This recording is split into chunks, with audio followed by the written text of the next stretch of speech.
Hey, hope everybody's doing well today. Today we're going to dive into kind of a serious topic, and that's security while you're overlanding or out exploring or even camping, whether it be it solo or with a group. But before we get started, has anybody ever been asked, aren't you afraid while you're camping? Don't you worry about strange animals or wild animals coming around? Aren't you worried about people coming around the camp while you're solo overlanding? If you've been asked any of those questions, this video is for you. We're going to cover a couple different things that will help you kind of get some insight, especially if you're a new overlander. If you follow these three things, you can go almost anywhere and be safe. I've been overlanding or camping or off-roading for over 20 years. I've had 3 incidences and I followed these 3 steps. All 3 incidences turned into nothing and they were easily avoided. So I hope you enjoyed the video. Please remember to like and subscribe, and thank you. Welcome to the Mountain Man Chronicles, where the spirit of adventure comes alive. I'm thrilled to have you join our journey into the great outdoors. I'm Paul Piazza. I'm your guide through the wilderness and the storyteller behind the Mountain Man Chronicles. I hope you share in our love and appreciation of what this great world has to offer. Here we live in 3 simple principles: live, learn, and explore. Live, immerse yourself in the thrill of the moment, whether it be overlanding, exploring unique ghost towns, or simply enjoying the serenity of nature. We believe in living life to its fullest. Learn, cultivate that childlike curiosity. Every adventure is an opportunity to learn and discover something new. From overlanding trips to mastering trail navigation, we're a constant journey of learning and growing. Explore. Be comfortable with the uncomfortable. Venture into the unknown. Our chronicles are a testament to the places we've been and the stories waiting to be untold. Join us as we explore the hidden trails to the pristine lakes and the mysterious places this great nation has to offer. And of course, what adventure would be successful without proper planning and the right gear?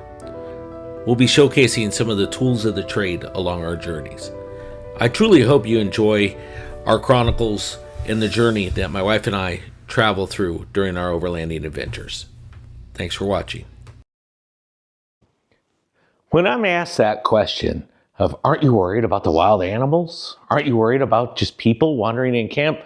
My answer always is no, because I'm prepared. So we're going to follow 3 easy steps really to prepare yourself. If you want to go out there, you're new, you have a little bit of fright, you want to be comfortable with the uncomfortable, but you need to know what to do.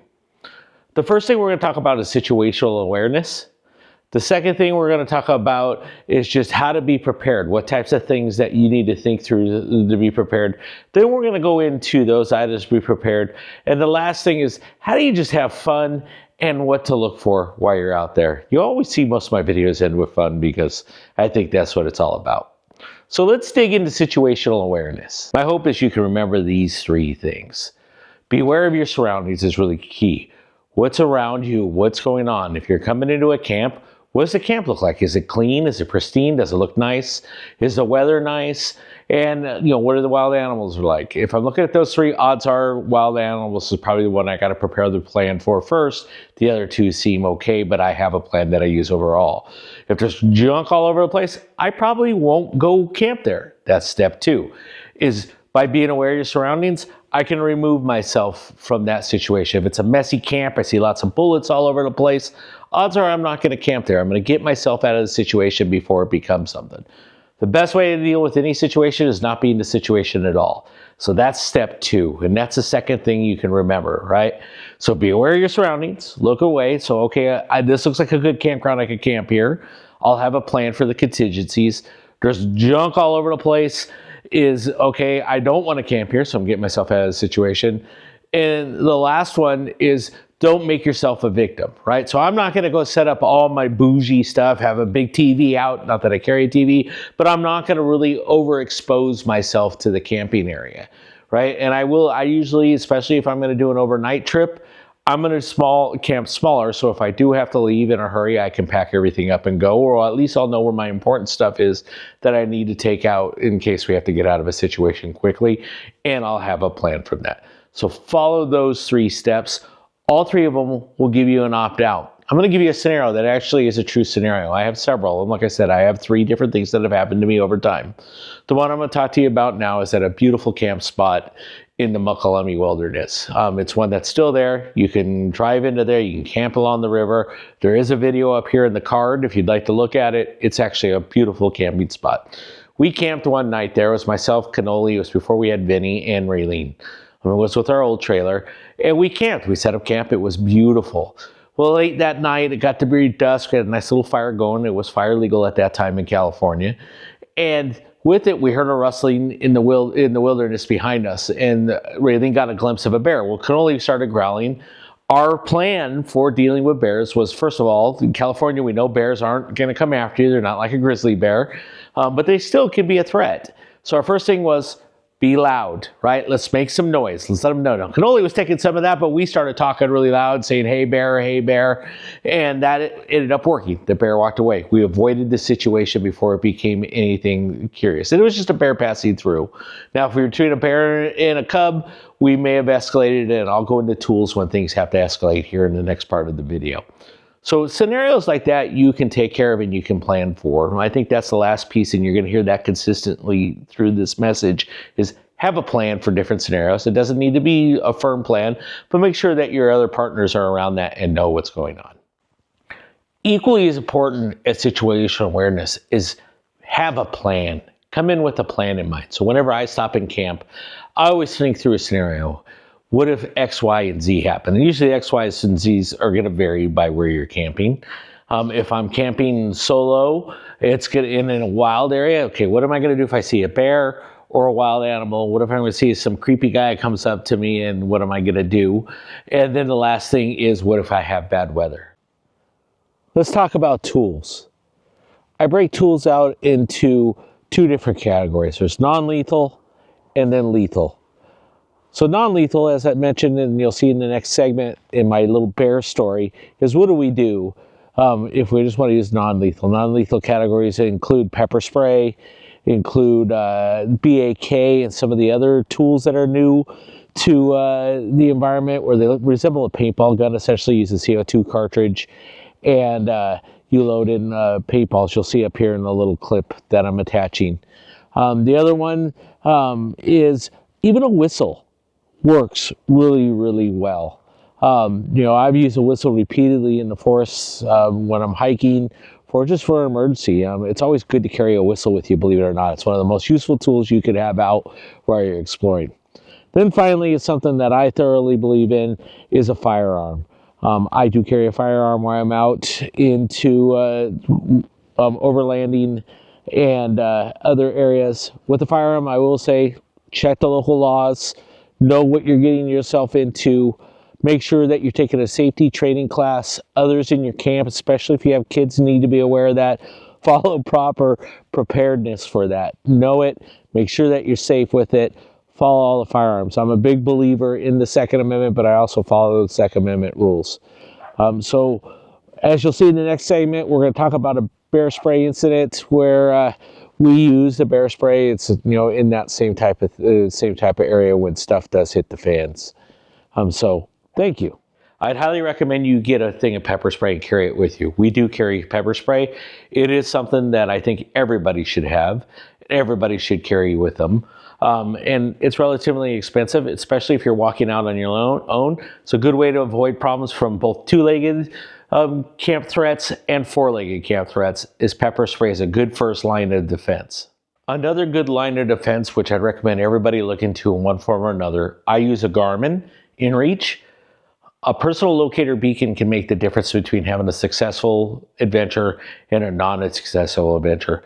It gives you an ability to communicate with somebody and call for help if needed. For example, if a situation where a loved one hurts themselves or is having a health problem, you can communicate with people in real time. In the bear situation, if it would have escalated or something would have happened that I felt was a grave threat, we can always send an emergency signal, let everybody know where we're at, what the situation is, and get help on its way, and let the people know that we have help on its way. So those are 2 other things that you could address by using that. Now, all that has failed. What do you do? And all of a sudden you hear that rustling in the background, and you're waking up. Our plan that Ray and I put together in case of a bear thing when we're camping First thing is, if we have cannoli, make sure that we're restraining him, although he's going to be barking and growling at whatever's out there. Investigate what it is. Grab the bear spray, investigate what it is. I grab the Garmin and have that with me. I have my trusty sidearm.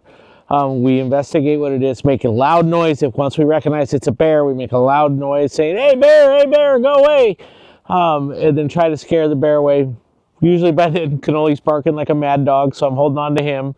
And then we're usually 9 times out of 10, the bear will go away. If those cases where the bear doesn't go away, then we confront it with the pepper spray. You do have to watch out which way the wind's blowing. Make sure it's not blowing back at you, because that could be dangerous.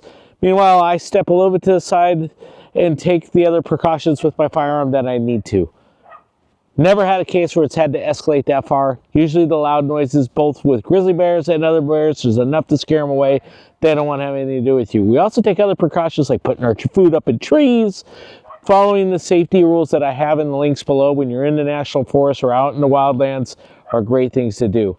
You can follow those same principles even with two-legged bears that come at you. So again, follow the rules I put in the video today and I think you'll be helpful. That's a real case scenario, how we would address a bear situation in our camp.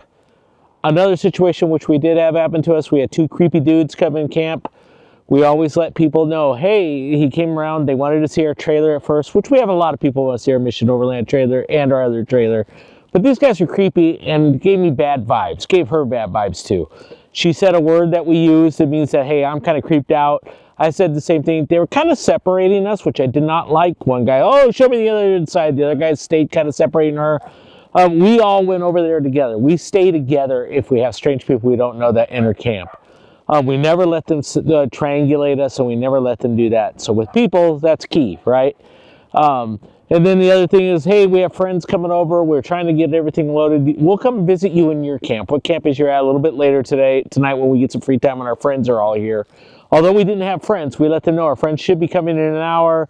We weren't sure what was going on. And you know, we needed to set up our camp and wanted to do everything. And then that also let them know that other people were coming. So creepy dudes, you don't want to be around here because we have other people. Meanwhile, I have my trusty firearm. I have my Garmin all set up. She's got the pepper spray ready in case things do escalate. The creepy dudes ended up leaving. They ended up being pretty nice guys. We did end up moving to a different camp and camping somewhere else. We ran into them at another time, and they actually were pretty decent guys. And they asked us if we were creeped out by them, and we told them yes. So, yeah, you know, follow your gut. We'll tell you everything. Take those basic steps. I hope this helps. Thanks. I want to say I appreciate you watching the video, and I hope you found some information that you could use. Maybe not all of it. Maybe it's just a nugget, but I hope that somebody can gain something from this. What I would encourage you is be comfortable with the uncomfortable. Go out and explore the wilderness. Enjoy it.